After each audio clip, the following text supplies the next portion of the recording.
Le tourisme qui se porte bien au Fénois, notamment grâce à l'arrivée de la concurrence dans le ciel polynésien comme French Bee. La compagnie low cost Long Courrier a effectué ses premières rotations sur le territoire il y a presque un an. L'occasion pour nous de faire le point avec son président directeur général Marc Rocher et notre invité. Marc Rocher, bonsoir. Bonsoir. Merci d'avoir accepté notre invitation ce soir. Alors en un an, vous êtes donc parvenu à vous positionner juste derrière Air Tahiti Nui en deuxième position avec 35% de part de marché. La Polynésie s'avère rentable pour vous?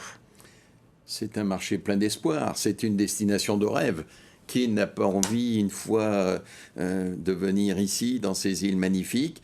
Et c'est une destination qui peut encore porter de la croissance, comme vient d'ailleurs de le suggérer Nicole Bouteau, qui nous a aidés dans ce projet. Il y a un an, nous posions nos roues, les roues de nos avions, des Airbus A350 à pas à péter, et le succès est avec nous. Nous en remercions tous les Polynésiens, tous ceux qui ont prêté nos vols, et nous allons continuer dans cette voie. Quel bilan vous faites de cette première année, notamment en termes de passagers?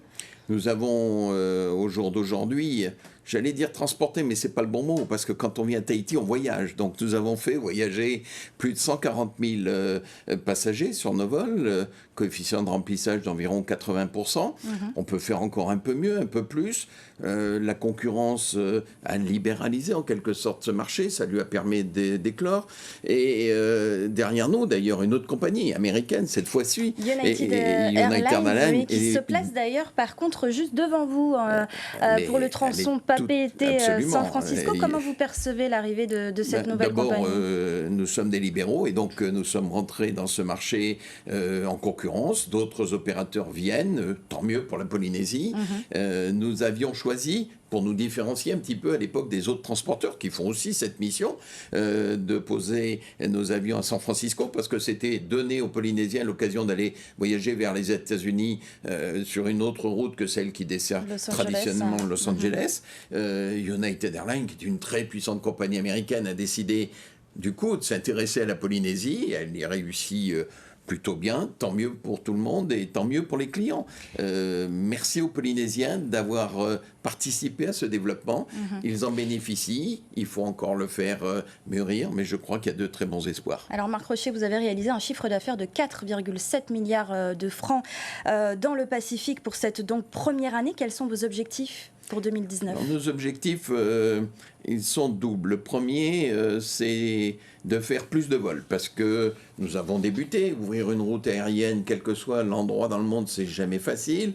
On nous a d'ailleurs au début un petit peu freiné, mais heureusement que les autorités, le président, la ministre du Tourisme nous ont beaucoup encouragés. Il a envisagé de faire plus de rotations. Nous allons faire plus de rotations dès cette année, en particulier sur les périodes creuses, puisque en période de pleine activité, environ 7 mois par an, le trafic est là, il faut le porter. Nous le portons avec les autres compagnies. Mais dans les périodes creuses, il faut au contraire, par le prix, et French Bee est une compagnie low cost, donc des produits différents. Nous n'avons pas de classe business dans nos avions, mais on peut développer le tourisme. Donc on va le développer en creux, et puis on va se développer comme le mérite le trafic qui est là. Est-ce que cela veut dire que vous allez continuer d'embaucher localement? Vous avez déjà embauché une vingtaine de Polynésiens. Certains n'ont pas vu leur contrat renouvelé. Pourquoi? Et est-ce que justement vous continuerez, vous comptez embaucher d'autres Polynésiens? Alors absolument. D'abord parce que c'est dans nos gènes, partout où nous opérons.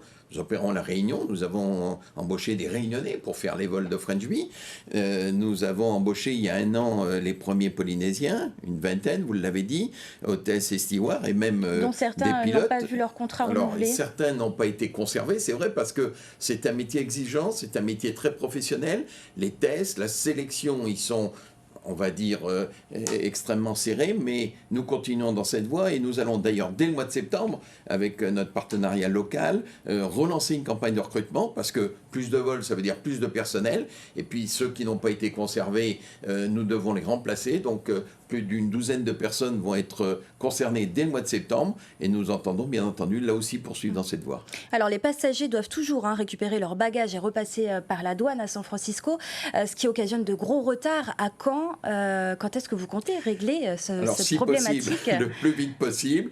Ça ne dépend pas que de nous, ça dépend des autorités américaines qui sont assez tatillonnes. En plus, San Francisco n'était pas habitué à ce genre de transit. Los Angeles a une très forte expérience, mais je pense que d'ici la fin de l'année, nous aurons réglé ce problème et que nous améliorons à la fois notre temps de transit et puis cette contrainte pour les passagers. C'est difficile de récupérer une valise, même s'il faut la remettre sur le tapis qui est à côté. Et d'attendre surtout plusieurs heures dans l'avion, c'est assez Alors, difficile. Le but principal, c'est de ne pas débarquer les bagages de l'avion. Par contre, les passagers doivent débarquer. Ça, c'est une contrainte américaine qui est extrêmement dure, qui a été renforcée par les autorités fédérales. Et je pense que, de toute façon, sur des vols de cette longueur, descendre, faire quelques pas dans les regards, c'est sans doute une bonne chose.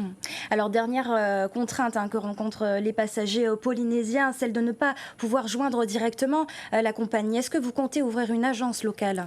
Alors la compagnie peut être jointe à travers son site internet. Nous sommes une compagnie qui nous projetons dans l'avenir, donc beaucoup de choses par le site internet. Et d'ailleurs les Polynésiens sont très habiles dans l'internet.